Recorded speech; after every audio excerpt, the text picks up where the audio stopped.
Saludos, ¿qué tal están? Ha sido esta la semana del Puente de Todos los Santos, en el que los datos del turismo han vuelto a dejarnos cifras para tomar en consideración respecto a la ocupación hotelera en la provincia, con una media del 95% en ciudades como Úbeda, Baeza o Jaén. En la capital, precisamente, se celebra desde el sábado la fiesta del primer aceite, evento que promueve la Diputación y en el que participan más de un centenar de empresas en una importante labor de difusión y promoción de nuestro oro líquido. Pero esta semana nos ha dejado más cifras. Por ejemplo, las del presupuesto de la Junta de Andalucía para el año que viene y que según la Administración Autonómica contempla unos 390 millones para la provincia en inversiones. Cifras que ponen en valor desde el Partido Popular, hablan de compromiso del presidente hacia esta tierra, mientras que desde el PSOE las definen como las cuentas del truco y la trampa. Y más sobre cifras, las del desempleo. El último registro del Ministerio de Trabajo que hemos conocido precisamente hoy, que corresponde al mes de octubre, señala que el paro bajó en la provincia de Jaén en 731 personas respecto al mes anterior. Pero la imagen de la semana ha sido la de la visita a los Campos Santos. Días de tradiciones, de recuerdo, y en este contexto también se ha vuelto a repetir el acto de recuerdo que cada año, cada 1 de noviembre, hace la Asociación para la Recuperación de la Memoria Histórica. Recuerdo a las víctimas de la Guerra Civil y el franquismo, que se repite en varios cementerios, aunque el acto central se ha realizado en la fosa 702 del cementerio de San Eufrasio de Jaén. Son estas algunas de las historias que han ido jalonando informativamente la semana. Hay más, las que les contamos a partir de ahora aquí en Al Detalle. Bienvenidos, bienvenidas.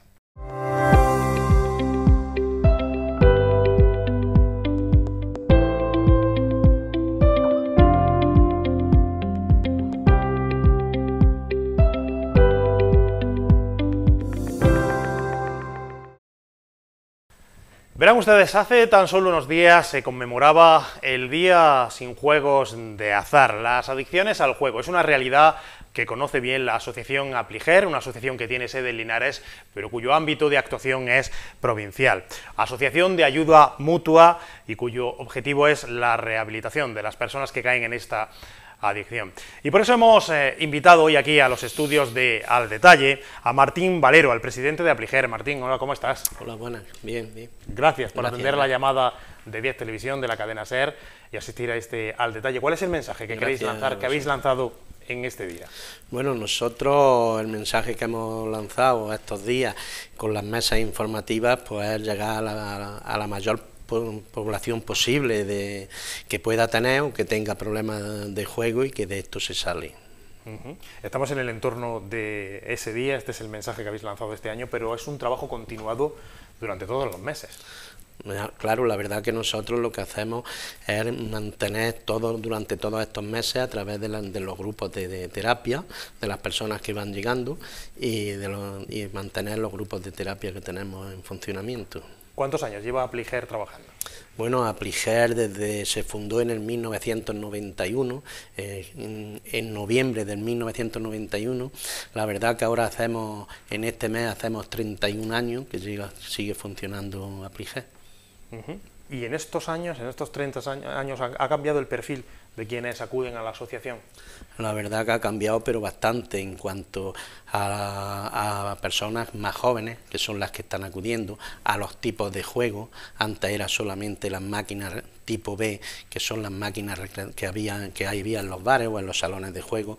Ahora se mantiene, ahora lo que más nos llegan son personas que vienen con el juego online o con las apuestas deportivas, entonces pues son más jóvenes. Ha bajado bastante, la edad media de la asociación ha bajado bastante. ¿Cuáles son las causas en las que se incurre, en las que se cae para llegar a una adicción al juego? Bueno, nosotros siempre decimos que es el primer premio. Cuando apuestas y consigues el primer premio, eso te engancha bastante, ¿no? Y luego pues también engancha bastante pues el resultado rápido. La lotería, sin embargo, como tienes que esperar una serie de días para que te dé el resultado de si has acertado o no has acertado, pues eso no crea tanta adicción como es cualquier tipo de juego donde el resultado es muy rápido. ¿Cuántas personas trabajáis, Martín, en la asociación? Nosotros, si te refieres a las personas que trabajan Sí, en la tenéis asociación, directiva, pero tenéis también profesionales, ¿no?, que sí, ayudan. nosotros tenemos 14 voluntarios que son monitores y de la junta directiva, y luego tenemos a 2 profesionales, a Miguel Ángel y a Pilar Arroyo del Cubo, que es la trabajadora social que tenemos. ¿Te parece que saludemos a Miguel Ángel Palacios, el psicólogo que trabaja también con vosotros en Apliger? Miguel Ángel, hola, ¿qué tal? Muy buenas. Hola, ¿qué tal? Buenas, encantado de estar con vosotros. Le preguntaba yo a Martín que cuáles pueden ser las causas en las que se puede caer a la hora, bueno, de entrar en la adicción al juego. Esas causas, decía, la inmediatez, ¿no? Una de ellas, quizá, que puede tener el juego. Sí, una de las posibles causas es esa inmediatez. Tenemos que dar cuenta de que los principales juegos o los juegos que principalmente causan una adicción más rápida pues son aquellos en donde el premio, el resultado es inmediato. Llámese la máquina tipo B, la que siempre se han llamado las máquinas tragaperras, llámese los rascas de la 11, ahora, por ejemplo, los juegos online, la ruleta, es decir, todo lo que son un resultado, una recompensa inmediata, son los que principalmente son más adictos, por decirlo de alguna forma. Y quizá lo más complicado es dar ese primer paso, reconocer que hay un problema. Sí, totalmente. El primer paso, las familias normalmente están detrás de la persona, siempre diciéndole que hay un problema, pero el paciente normalmente siempre lo niega, siempre la primera opción es negarlo. Hay que aceptar que hay un problema, aceptar que no se puede controlar esa conducta, y ahí quizá es un poco lo más difícil. Una vez que la persona acepta que no puede controlar ese juego por sí solo, bueno, pues ya se pone en manos de los profesionales, se pone en manos, en este caso, pues de la asociación como Apliger, y el resultado suele ser bueno. Eso es lo más complicado, ¿no, Martín? En tu experiencia, el que se pueda reconocer que hay un problema y acercarse a la asociación, en este caso. Seguramente que en estos 30 años has encontrado, ¿no?, muchos ejemplos. La verdad que sí, que dar el primer paso cuesta muchísimo, ¿no? Y incluso los jugadores, hasta que no tocamos fondo, pues damos muchísimas vueltas a acudir al centro, ¿no? Porque nosotros creemos que vamos a salir por nosotros mismos. Luego al final pues nos damos cuenta de que no, que cada vez el hoyo está más profundo, y es cuando pedimos ayuda al familiar, y el familiar es el que nos lleva a la asociación. Porque es un asunto sobre el que todavía hay un tabú. No, digamos que no, ya las personas en la calle ya están muy comprometidos con esta problemática, ¿no? Y entonces no es ningún tabú, digamos.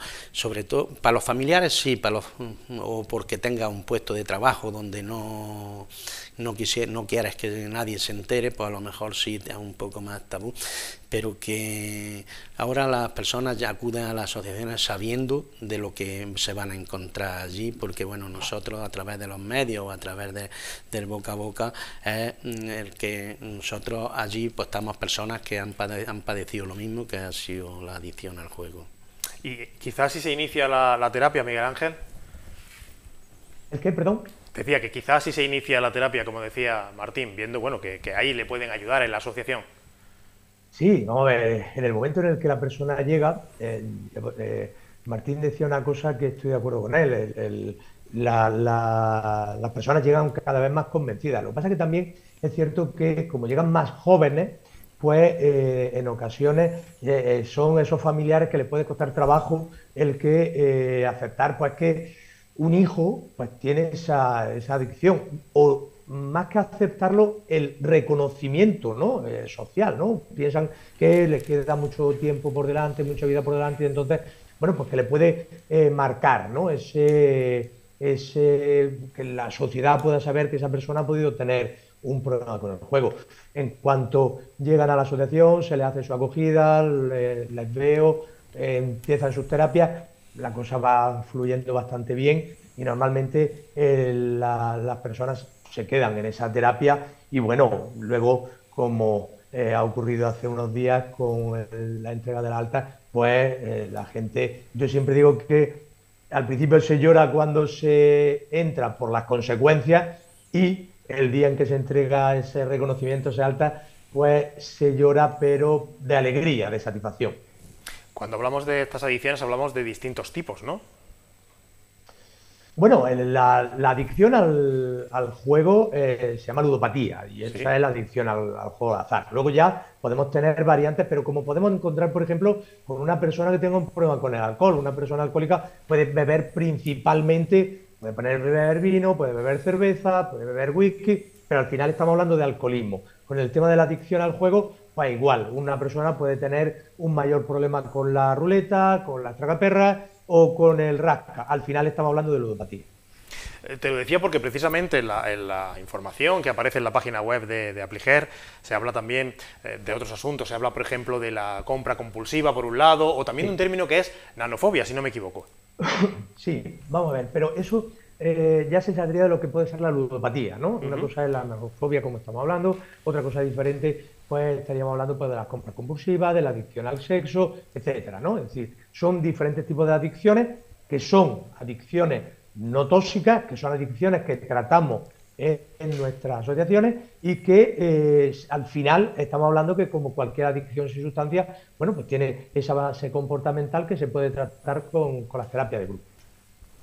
Miguel Ángel, ¿en el tratamiento hay una recuperación total o siempre hay que estar pendientes? Siempre hay que estar alerta, siempre hay que estar pendiente. Estamos hablando de, nosotros hablamos de que una persona se rehabilita, ¿vale? Se rehabilita, pero no se cura. Es decir, el concepto curación ya cada uno lo puede tomar como quiera, ¿no? Es decir, si quiere tomarlo como curación porque no juega, pues me parece correcto, pero estamos hablando de que existe la posibilidad de haber recaída y como existe esa posibilidad de haber recaída hay que estar continuamente pendiente para que no exista esa recaída. ¿Qué pasa con la juventud? Me comentaba Martín anteriormente a micrófono cerrado que parece, bueno, que ese perfil está cambiando, va derivando también, ¿no? Más hacia cada vez colectivos más jóvenes, sectores más jóvenes. Sí, cada vez el colectivo o el rango de edad de personas que están llegando siempre están siendo más jóvenes, chicos con 18, 19, 20, 21, cuando antiguamente, cuando yo empezaba, por ejemplo, el rango de edad estaría alrededor de los 40, 50 años, ¿no? Es decir, ha bajado muchísimo. Cada vez las nuevas tecnologías, pues quizás están haciendo mucho más mella, ¿no? Es decir, es fácil que un chico con 16, 17, 18 años, pues tenga su móvil y pueda hacer apuestas por internet. Es fácil que un chaval de 18 años o menor pueda entrar a un salón de juego, aunque no se puede, porque está prohibido para menores de 18 años. Entonces, digamos que es accesible, ¿no? Entonces, al ser accesible, pues están cada día llegando a nuestras asociaciones personas más jóvenes. De hecho, últimamente un chico llegó a nuestra asociación con 17 años, cuando teóricamente todavía no podría ni siquiera jugar, pero con 17 años ya tiene una adicción al juego, sorprendentemente. Nomofobia, estoy leyendo, he dicho anteriormente otro término, nomofobia. A partir de aquí, bueno, viene también la concienciación, la sensibilización social. Es fundamental el trabajo de los medios de comunicación, la difusión. Entiendo, Martín, que en esto también estáis, ¿no?, trabajando durante todo el año. La verdad que sí, que nosotros a través de los medios de comunicación estamos siempre abiertos a que cuando nos llamen, allí acudimos. A través de ellos también hacemos cuñas publicitarias en varios medios. En fin, toda la publicidad que podamos hacer, pues es la que vamos haciendo. ¿En estos asuntos la prevención también es fundamental? Por supuesto que sí. Nosotros trabajamos en prevención a través de Ciudades ante las Drogas, que es la que nos llama para asistir a los colegios, institutos, a dar charlas, donde la profesional, en este caso Pilar, es la que tiene un programa de prevención y es la que acude a los colegios e institutos. Miguel Ángel, uno de los efectos que tiene también la adicción al juego es los efectos sobre la salud mental, precisamente, un poco en la línea de lo que estamos hablando, pero esto afecta particularmente también a las familias. Sí, vamos a ver, estamos hablando que una adicción lleva consigo o asociado problemas emocionales, ¿no? Y problemas emocionales tanto del propio paciente como de la familia que le rodea, que nosotros además a la familia le damos una gran importancia porque consideramos que también tienen un problema, al igual que tiene un problema el propio paciente. Con lo cual, estamos hablando de que el paciente, aparte de su adicción al juego, pues puede generar un problema de una alteración en su estado de ánimo, problemas de ansiedad, etcétera, y la familia, pues no mucho menos. Es decir, hay muchas familias que nosotros, aparte de darle ese tratamiento al enfermo, pues tenemos que estar dándole continuamente tratamiento familiar, pues porque les cuesta mucho trabajo asumir, ¿no?, este problema, tienen que estar continuamente pendientes, es una presión añadida, lo han pasado muy mal durante el proceso en el que el paciente ha estado en activo, con lo cual lo que son las alteraciones en el estado de ánimo, lo que es la ansiedad que eso le provoca, es muy común en los familiares de personas que tienen estas adicciones. Pues muchísimas gracias por habernos acompañado, Miguel Ángel, haber aportado ese punto de vista. Te vamos a dejar porque sabemos que, bueno, que tienes la agenda bastante completa. Gracias. Bueno, un poco. Nada, encantado de estar con vosotros y para lo que necesitéis. Un saludo. Martín, nos queda hablar un poco de los recursos. ¿Hay recursos suficientes en esto? ¿Las administraciones os apoyan? Bueno, a nosotros quizás sí se nos están apoyando. A nosotros desde el 2009 la Junta de Andalucía nos acreditó como centro de tratamiento. Nosotros tenemos un convenio con la Junta donde nos paga a los profesionales, ¿no?, para dar tratamiento a las personas que llegan con problemas de juego o de otras adicciones sin sustancia. Luego pues está la Delegación Territorial de Jaén, donde la consejería nos deja un poco cojos, pues la delegación nos da también una ayuda para que podamos atender a los familiares, que la verdad que necesitan muchísimo el tratamiento. Tienes la cámara ahí. ¿Qué mensaje quieres lanzar a quien te esté viendo y te esté escuchando en este momento? Bueno, nosotros decir que todo el que crea que tiene un problema o que lo tiene, pues de esto se sale. Y que nosotros pues estamos en el Paseo de Linarejo, en las casillas de Renfe. Nuestro número de teléfono es 953 69 37 84 y que si necesitáis ayuda o información nos podáis llamar, que tenéis a los dos profesionales de Apliger para que os atiendan. Martín Valero, muchísimas gracias por habernos acompañado. Gracias a vosotros. Seguiremos informando, claro que sí, de vuestra labor. Pues gracias. Muchísimas gracias. Gracias.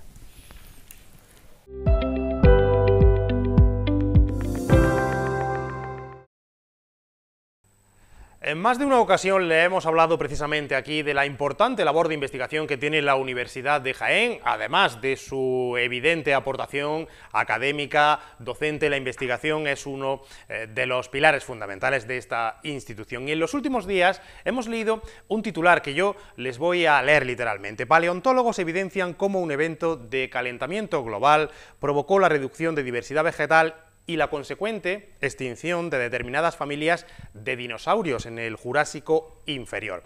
Es un estudio sobre calentamiento global y dinosaurios desde la Universidad de Jaén, una investigación que realiza el paleontólogo de esta universidad, Matías Reolid, junto con otros investigadores de prestigiosas universidades de Alemania y de Inglaterra. Vamos a saludarlo, aunque sea por unos minutos.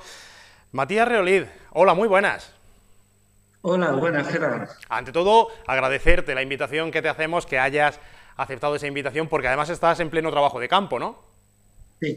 Estamos en la provincia de Murcia, norte de la provincia de Murcia, trabajando precisamente en ese tema. Bueno, un estudio sobre calentamiento global, cómo afectó a las plantas, a los dinosaurios. ¿Cuáles son las conclusiones de esta investigación? Bueno, en este trabajo lo que hemos hecho ha sido una profunda revisión bibliográfica sobre cómo afectó el denominado evento Jenkins, un evento de calentamiento global que ocurrió hace unos 183 millones de años y que, bueno, afectó a la vegetación por un cambio que hubo en el clima, un aumento de temperatura, un clima que se volvió más árido y más cálido, y ese evento climático conllevó una pérdida de la diversidad de la vegetación, cambio en la vegetación, y por tanto afectó al resto de la cadena trófica, es decir, a los herbívoros y a su vez a los carnívoros que se alimentaban de estos herbívoros. herbívoros y carnívoros eran dinosaurios, pues se vieron directamente implicados. Estamos hablando concretamente de qué periodo en la línea del tiempo. Pues estamos hablando del Jurásico y fundamentalmente de la parte inferior del Jurásico, lo que se llama Toarciense. Este calentamiento fue producido por un incremento de actividad volcánica en una zona concreta, ¿no? En el sur de los continentes americano y africano. Sí, bueno, en aquel tiempo ambos continentes estaban juntos, no existía todavía el Atlántico. Ajá. En lo que se llama Pangea. Entonces, perdón, Pangea no, Gondwana. Fue en el sur de Gondwana donde hubo una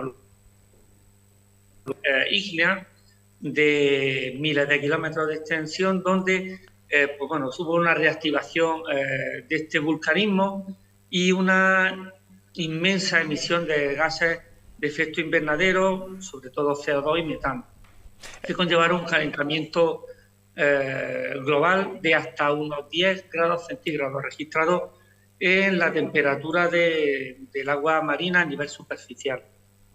Matías, ¿cómo surgió la iniciativa de iniciar una investigación de este tipo y con otras universidades?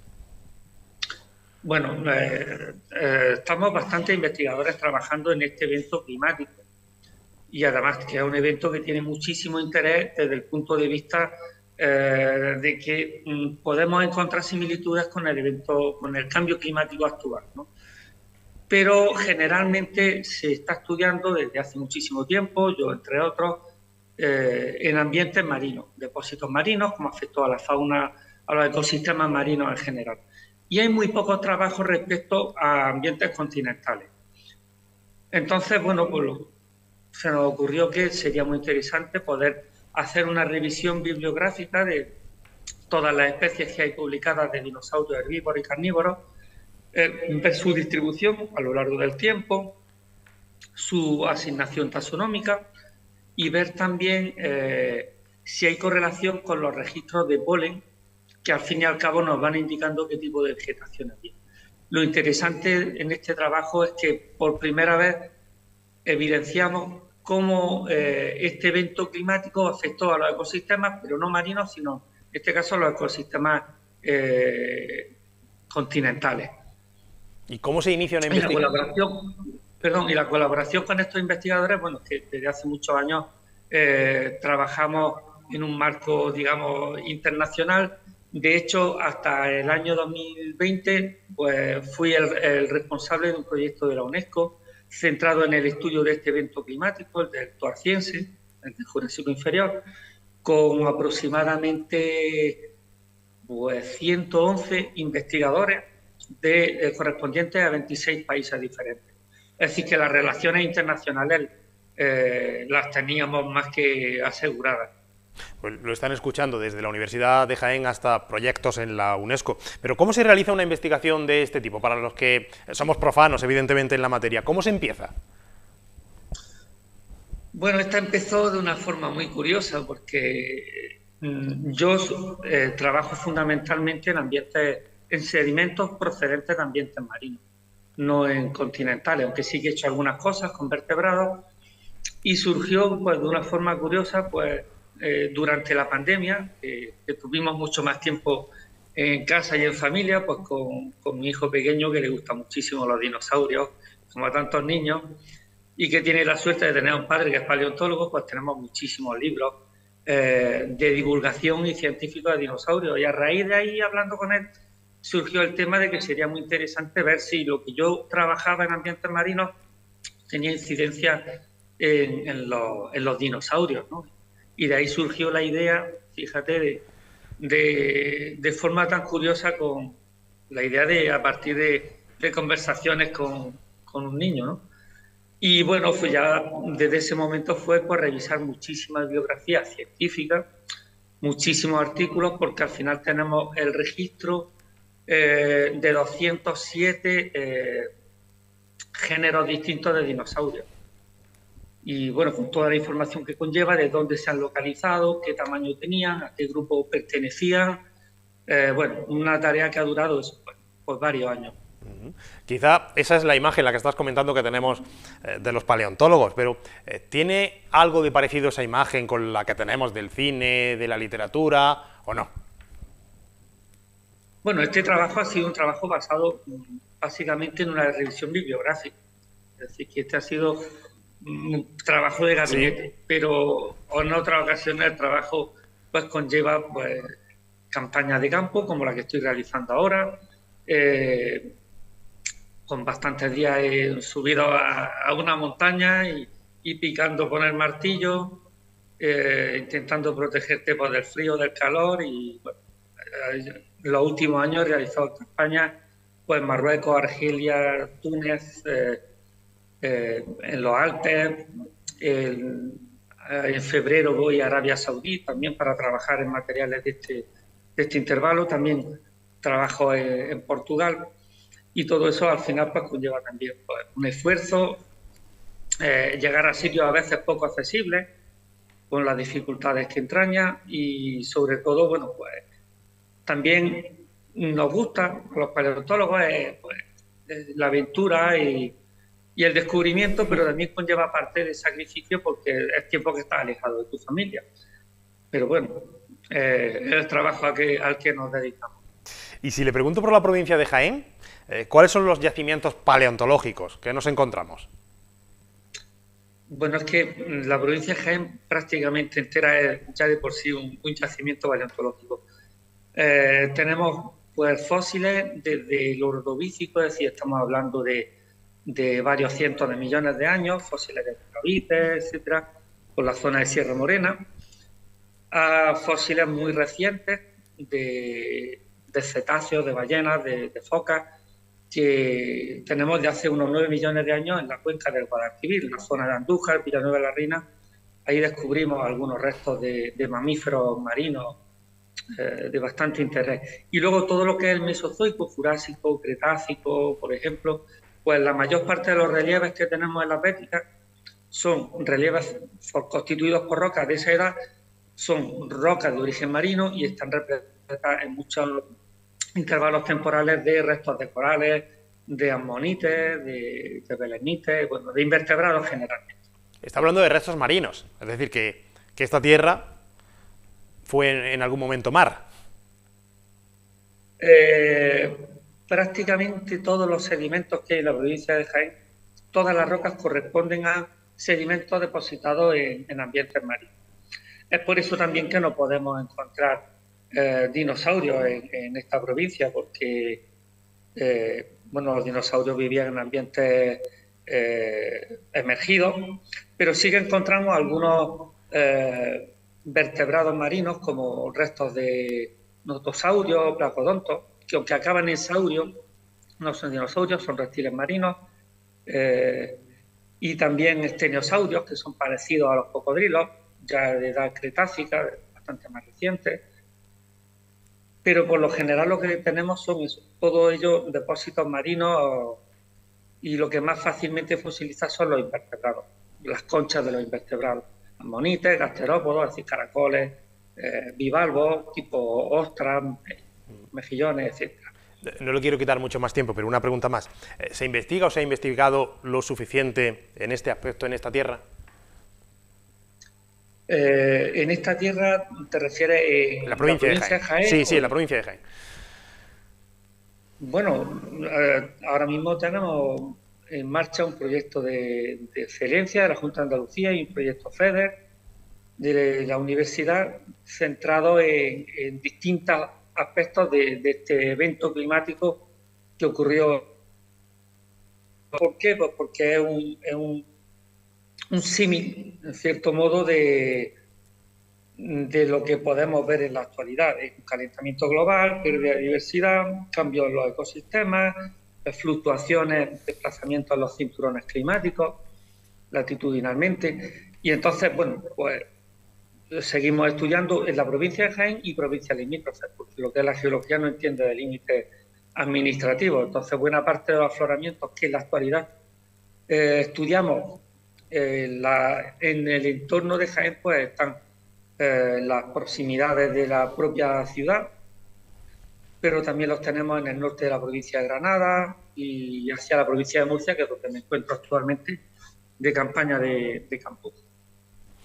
Pues Matías Reolid, paleontólogo de la Universidad de Jaén, muchísimas gracias por habernos atendido. De nada, gracias a vosotros por el interés.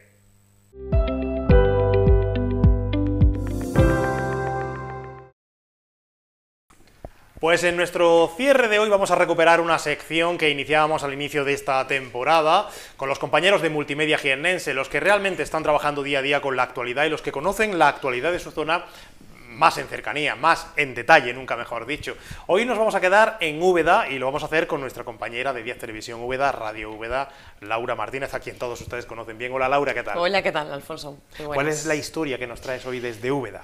Pues mira, desde Úbeda y realmente también con una visión muy amplia, muy provincial, porque hablamos de patrimonio, una de esas muchas historias. Les hablábamos hace unos días de un bien patrimonial ubicado en la ciudad de Úbeda, en concreto la iglesia de San Pedro, que ha entrado a formar parte de la lista roja del patrimonio. Los motivos básicamente que esgrime la asociación que gestiona esta lista o que hay detrás de esta lista, que es la asociación Hispania Nostra, pues es básicamente el deterioro, el progresivo deterioro de este bien, de este edificio del siglo XIII, por cierto, una iglesia que todavía está cerrada al culto y que de alguna manera, bueno, pues ha entrado a formar parte y nos vamos a interesar por qué hay detrás de esta lista, qué supone que un bien esté dentro de esta lista. Así que porque ahora nuestro invitado nos va a explicar cómo funciona esto de la lista roja del patrimonio, pero hay que decir que también es iniciativa de particulares los que avisan, ¿no? los que bueno, pues dan la voz de alerta de que esos elementos patrimoniales, y entre otros nuestro invitado. Efectivamente, que ha sido además uno de los artífices o colaboradores que ha aportado su saber en el campo de la historia del arte, es José Manuel Almansa. Decía que ha aportado sus saberes precisamente a estos informes que respaldan el hecho de que esta iglesia entre en la lista roja. José Manuel, ¿qué tal? ¿Cómo estás? ¿Qué tal, Alfonso? Bien, gracias. Gracias por atender nuestra llamada. ¿Qué es lo que ocurre con la iglesia de San Pedro? Bueno, la iglesia de San Pedro es un edificio que, como sabemos, lleva muchos años cerrada. Es una iglesia que es una iglesia auxiliar de Santa María, y cuando Santa María estaba cerrada por obras, pues San Pedro estaba abierta. Mantenía el culto, tenía una función de ayuda. ¿Qué ocurre? Que en el año 2009 se abre Santa María por fin, después de muchas obras, de obras muy polémicas, como sabemos, y San Pedro se cierra. En este momento la iglesia se cierra a cal y canto sin ninguna función. Pasa como muchos de los casos que ha pasado en la historia de Úbeda, ¿no? Que son iglesias que tienen un culto y demás, y por temas de la historia se cierran y dejan de atenderse. ¿Qué ocurre? Que cuando se cierra no hay un mantenimiento básico, no hay el hecho de abrir las ventanas para airear el edificio, limpiar, ver si hay una gotera, etc. Y poco a poco esa falta de mantenimiento mínima pues supone que se vaya incrementando el daño. Y en este caso los problemas son sobre todo de temas de humedades. Ya de hecho al lado había problemas de temas de humedades por una vivienda colindante, por las humedades de los jardines, que se veía con toda la iglesia abierta. Y ya bueno, después de 4 o 5, bueno, ya 10 años, que pasa rápido, pues ya se ha incrementado, ¿no?, el problema. Se ha incrementado el problema y ha entrado a formar parte, decíamos, es curioso porque esta lista roja del patrimonio son las personas, son los particulares, los vecinos, vecinas, el colectivo social o civil que alerta de alguna manera, oye, hay un problema aquí, estamos viendo que esto está muy deteriorado, y da un poco la voz de alarma. Es decir, ¿podríamos hacer una lectura positiva de que un bien esté incluido en esta lista? A ver, para empezar, la asociación Hispania Nostra es una asociación sin ánimo de lucro a nivel de carácter gubernamental, nacional, que son un organismo público que atiende las llamadas o los informes de gente particular. Esta asociación tiene su comité ejecutivo, su organismo, con historiadores del arte, arquitectos, restauradores, etc. Y aquí lo que hacen un poco es publicitar o dar la llamada de atención, ¿no? Aquí los particulares de cada ciudad, de cada municipio, libremente, pues, dicen, mira, esta iglesia, esta muralla, este palacio, pues está abandonado, se está cayendo, no hay una atención por parte de la administración, y bueno, pues, así puede darle publicidad o darle un toque de atención, ¿no? Yo siempre lo digo, es buena noticia y mala noticia, es decir, mala, obviamente el edificio está en mal estado, pero también es buena o no es tan negativa porque hay un interés por parte de la población de su patrimonio. Es decir, hay gente implicada en ese, o que se preocupa por su patrimonio. De hecho, Jaén, para bien o para mal, es la provincia con más patrimonio en la lista roja. Parece un dato negativo, y efectivamente lo es, ¿no? Pero también es un dato menos negativo porque es la gente que se ha preocupado por hacer esos informes y por dar ese toque de atención. Otras provincias como Sevilla, como Huelva, como Granada, tienen mucho patrimonio, incluso quizás más que Jaén, pero hay menos en la lista. ¿Quiere decir que no se preocupan? ¿Que está en buen estado? No, simplemente que hay gente que no ha participado en esas listas. Estamos hablando de 44 bienes patrimoniales y nos metiéramos ahora mismo en esa plataforma, en la lista roja de la Asociación Hispania Nostra, en la provincia de Jaén, 44 bienes patrimoniales. ¿Recuerdas alguno más o menos lo más significativo? Porque prácticamente hay de todos los puntos de la provincia, ¿no? Sí, la verdad es que si me pongo a pensar, casi todos los municipios, muchos municipios de la provincia tienen algún edificio, ¿no? Y son edificios de todo tipo. Como digo, tienes arquitectura militar, murallas, tienes palacios, casonas, tienes iglesias, partes de iglesias. Por ejemplo, un caso muy reciente en Bailén, una capillita de la iglesia de Bailén, tiene unas pinturas murales y se incluyó esa capilla, solamente la capilla, en lo que es la lista roja, porque las pinturas que tenía se habían perdido por la humedad, y gracias a ese toque de atención, pues en un año o 2 años ha habido gente que se ha implicado y que ha buscado subvenciones y ahora está en restauración, con lo cual es un ejemplo interesante. Hay muchos casos de edificios que se caen y bueno, pero ahí está ese movimiento. Hay casos de éxito también, además se me viene ahora mismo a la cabeza en la ciudad de Úbeda San Lorenzo, en la iglesia de San Lorenzo, que también de alguna manera se recuperó, se salvó, ¿no? Además recuerdo aquella campaña de Salvemos San Lorenzo, y ya está en la lista verde, porque hay lista roja, verde y negra también. Efectivamente. ¿No? En el caso de Úbeda, me acuerdo ahora mismo que está la estación de tren, que como sabemos hay una campaña en la plataforma para recuperar esos edificios, que realmente es necesario. Está la ermita San Bartolomé, estaba Madre de Dios del Campo, estaba San Lorenzo, no recuerdo más, pero vamos que hay ejemplos, ¿no? ¿Y qué pasa? Que San Lorenzo y Madre de Dios estaban en la lista roja, también estaba San Francisco, el convento, y estaban en la lista roja. Pues se da ese toque de atención, se mueven los medios, se da un toque a la administración, al dueño legítimo, que en este caso era el obispado, y se empieza a mover la maquinaria para recuperarlo. ¿Qué pasa? Que se puede recuperar, se interviene y se salva el edificio o se da una nueva vida. San Lorenzo todos conocemos toda esa actividad de la Fundación de la Huerta de San Antonio, que realmente ha revivido, ha dado mucha vida a San Lorenzo. Madre de Dios, como sabemos, eran ruinas, eran tres murallas, 3 paredes, y se ha conseguido toda esa recuperación del edificio por un carácter hostelero, mejor dicho, y bueno, pues hay una posibilidad de darle vida. También está la lista negra, esos edificios que por desgracia, a pesar de darle toque de atención de esa implicación, pues no se recuperan.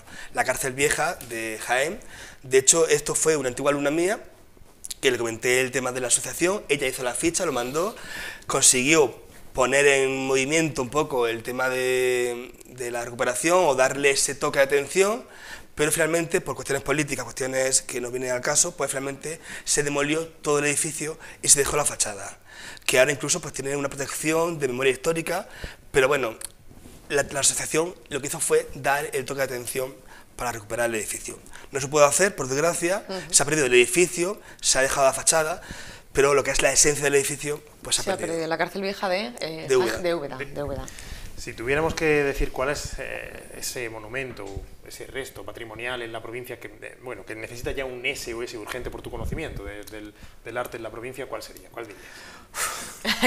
¿Qué fuga pagaríamos antes? Madre mía, es que claro, cada municipio tiene lo suyo, ¿no? Porque por ejemplo en Andújar están ahí con la muralla, ¿no? Están interviniendo en la muralla, pero están haciendo algo, ¿no?